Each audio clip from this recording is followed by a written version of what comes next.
Hello viewers, welcome to my another new blog video. আসন্ন ঈদকে সামনে রেখে আপনারা কি মিরিঞ্জাবিলি যাওয়ার প্ল্যান করতেছেন? তাহলে আমার এই মিরিঞ্জাবিলি ব্লগটি শুধুমাত্র আপনাদের জন্য। আপনাদের ফ্যামিলি বলেন, ফ্রেন্ড সার্কেল বলেন, আপনারা ঢাকা থেকে কিভাবে মিরিঞ্জাবিলি যাবেন, কোথায় কত টাকা খরচ হলো এবং কোন কটেজে আপনারা উঠবেন, সবকিছু এভরিথিং ইনফরমেশন থাকছে আজকের এই ভিডিওতে। তো চলুন ভিডিওটি শুরু করা যাক। ফাইনালি আমরা চলে আসছি সায়দাবাদ থেকে আমাদের গাড়িতে উঠতে হবে। আমাদের গাড়িটি ছিল সেন্ট মার্টিন আলমিজান। এটি হচ্ছে একটি ইকোনমি গাড়ি। তো আমাদের এই ট্যুরে আমরা যাচ্ছি মোট 13 জন। আমরা ঢাকা থেকে যাব 12 জন, আর একজন হবে চিটাগাং থেকে। এই 13 জনের মধ্যে 12 জনই হচ্ছে আমার সিনিয়র পার্সন, শুধু জুনিয়র হিসেবে আমি আছি। আর আমাদের ঢাকা থেকে চকরিয়া পর্যন্ত জনপ্রতি ভাড়া পড়েছিল 1100 টাকা, মানে 1100 টাকা করে ভাড়া পড়েছিল জনপ্রতি। আমাদের প্রথম বিরতি দিয়েছিল Comilla road star hotel and রিসোর্টে। এখানে হোটেলটা ছিল খুবই চমৎকার, ভিতরে লোক সমাগম ছিল অনেক।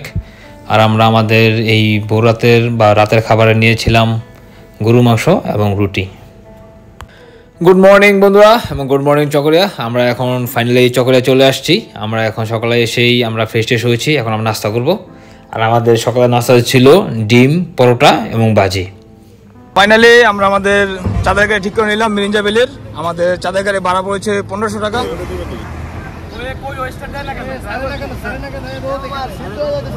আমরা চকরিয়া থেকে এখন চলে যাচ্ছি মিরিঞ্জাবিলির উদ্দেশ্যে। দেখেন চাঁদের গাড়ি দিয়ে আমাদের পথ চলা যাত্রা শুরু হয়ে গেল। আর আমি আপনাদেরকে বলবো, আপনারা যারা যারা পাহাড়ে ঘুরতে আসবেন বা পাহাড়ে গাড়ি দিয়ে ঘুরতে আসবেন, এরকম ছাদ খোলা যে গাড়িগুলো, ওই গাড়িগুলো নেবেন, তাহলে আপনারা সবচেয়ে বেশি উপকৃত হবেন। কেননা আপনারা আমাদের মতো এরকমভাবে দাঁড়িয়ে বাইরের পরিবেশ বলেন, নিজের দুষ্টাইম বলেন, এভরিথিং সব কিছু অনায়াসে করতে পারবেন। আর যদি আপনারা ছাদ ঢাকা গাড়ি নেন, তাহলে ভিতরে বসে থাকতে হবে, কোনো কিছু দেখতেও পারবেন না, দুষ্টাইম করতে পারবেন না।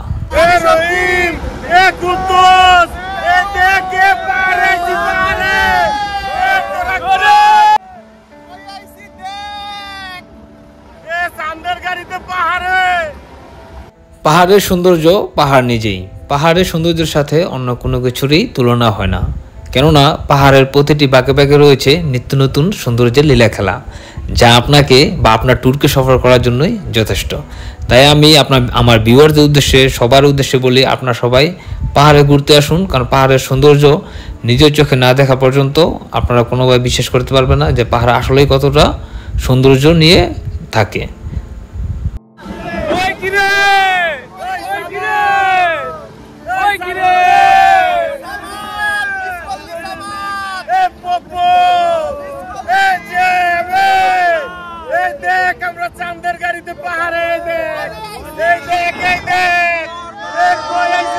ফাইনালি আমরা মিরিঞ্জা বাজার চলে আসছি।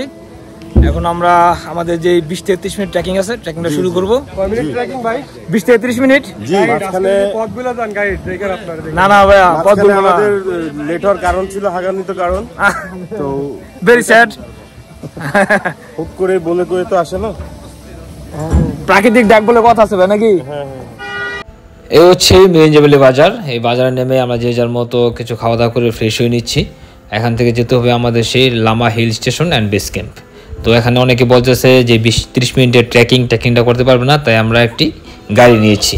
আর আমাদের এই গাড়ি ভাড়া পড়েছে মিরিঞ্জা বাজার থেকে আমাদের সেই Lama hill station and base camp পর্যন্ত 700 টাকা। মিরিঞ্জা বাজার থেকে লামা হিল স্টেশন যাওয়ার জন্য আমাদের এই মাটির রাস্তা দিয়েই যেতে হবে। আর তাছাড়া এই ছোট রাস্তার মধ্যে এই তো বড় বড় চাঁদের গাড়িগুলো প্রতিনিয়ত অনেকবার যাওয়া আসা করে। আর এই রাস্তা ছিল খুবই রিস্ক, কেননা এই ছোট্ট একটি মাটির রাস্তার মধ্যে এই বড় বড় গাড়িগুলো যাওয়া আসা ছিল খুবই রিস্ক। আর তাছাড়া বৃষ্টির দিনে রাস্তার কী অবস্থা হয় সেটি আমি একেবারে চিন্তার বাইরে, কেননা এই রাস্তা থাকে না। তো আমরা একটি ভালো কাজ করেছি যে আমরা এই রোদ দিয়ে এই মাটির রাস্তা দিয়ে না উঠে আমরা একটি গাড়ি নিয়ে নিয়েছি। তা আমি আপনাদেরকে বলবো, যারা যারা ট্রেকিং করতে খুব কষ্ট হয়, তারা এই রাস্তাটুকুর জন্য একটি গাড়ি নিলেই ভালো হয়। Finally Lama hill station and base ক্যাম্পে আমরা কিছু আগে চলে আসছি, আপনারা দেখতে পাচ্ছেন। তো চলুন আমরা আমাদের যেই রুম বা কটেজ বলেন, ওইদিকে আমরা আগাই। এসে তাদের প্রবেশ মুখ, এখানে তাদের কটেজের নামগুলো সব দেওয়া আছে একের পর এক, সবগুলো এইদিকে অবস্থিত। তো চলুন আমরা আমাদের জন্য ঠিক করেছি মেঘবালিকা।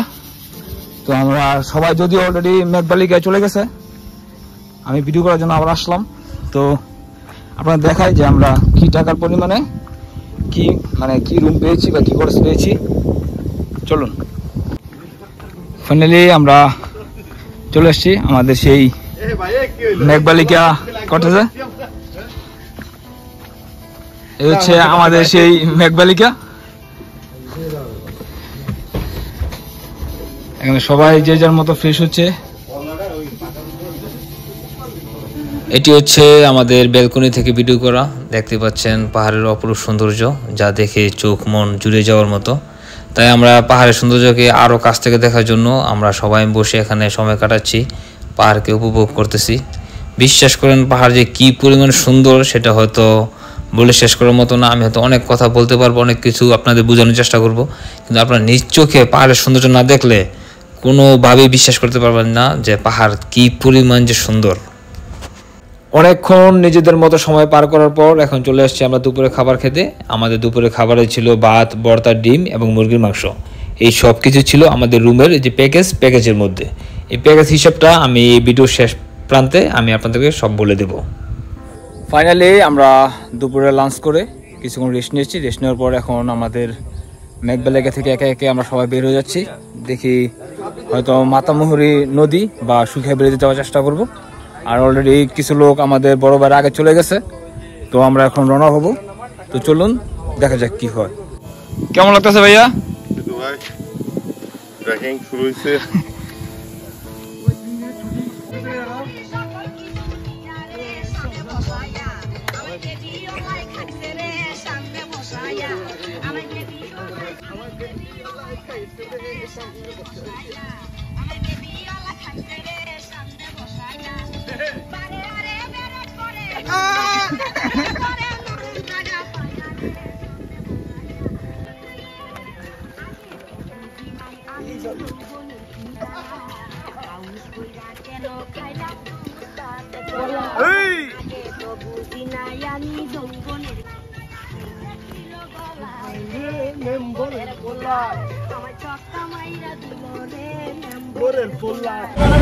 ফাইনালি আমরা মিরিঞ্জা বাজার থেকে এখন রওনা দিয়ে দিলাম মাতামুহুরী নদীতে যাব, গিয়ে আমরা সবাই গোসল করবো। তো এখানে মাতামুহুরী নদী, হ্যাঁ মাতামুহুরী নদী। ফাইনালি আমরা চলে আসছি মাতামুহুরী নদীর একেবারে দ্বার প্রান্তে। বর্তমানে আছি লামাবাজার থেকে নামলেই দেখতে পারবো মাতামুহুরী নদী। তো চলুন দেখি নদীতে কেমন পানি আছে, সবকিছু আপনাদের জানানোর চেষ্টা করব। মাতামুহুরী নদী একেবারে পানি শূন্য, সর্বোচ্চ আমাদের হাঁটু পর্যন্ত পানি ছিল। ওই পার থেকে এই পার হেঁটে পার হয়ে গেছি। তো কিছুই করার নাই, এখানে যা আছে তার দিয়েই টুকটাক বড় বড় গোসল টোসল করবে, তার নিয়ে সন্তুষ্ট থাকতে হবে।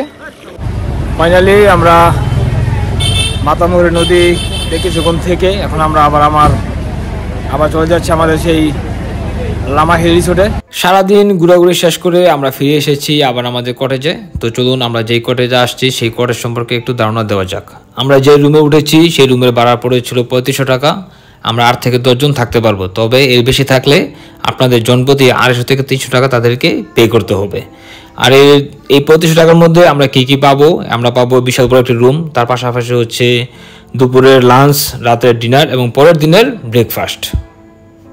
রুমে এসে ফ্রেশ হতে না হতেই আমাদের রাতের খাবার চলে আসছে। আমার রাতের খাবারে ছিল 2 থেকে 3টা করে পরোটা এবং 1টি করে বারবিকিউ এবং সস।